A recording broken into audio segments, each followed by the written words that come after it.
যখন দেখবেন বৃষ্টি হচ্ছে তখন দোয়া করবেন, দোয়া কবুল হবে ইনশাআল্লাহ। দোয়া করার আগে একবার বলবেন আলহামদুলিল্লাহ, কমপক্ষে একবার বলবেন আলহামদুলিল্লাহ রাব্বিল আলামিন, একবার কমপক্ষে। মানে প্রথমে আল্লাহর প্রশংসা করবেন, তারপর একবার দরুদ পড়বেন আল্লাহুম্মা সাল্লি আলা মুহাম্মাদ ওয়া সাল্লিম, তারপর হাত তুলে দোয়া শুরু করবেন। বৃষ্টি পড়ছে, দোয়া শুরু করে দেন, দোয়া কবুল হবে ইনশাআল্লাহ। আজান দিয়েছে, আজান এবং একামতের মাঝখানের সময়টা আছে, এই সময়টা কাজে লাগান, দোয়া কবুল হবে ইনশাআল্লাহ। নামাজে দাঁড়িয়েছেন, সেজদায় গিয়েছেন, সেজদায় দোয়া করেন, দোয়া কবুল হবে ইনশাআল্লাহ।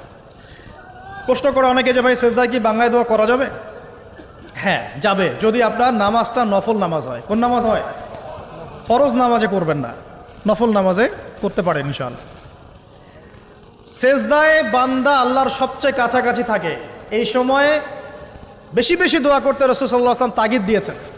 দোয়া করলে ডাইরেক্ট কবুল হবে ইনশাআল্লাহ। পিতা মাতার খেদমত করে দোয়া করেন, দোয়া কবুল হবে ইনশাআল্লাহ।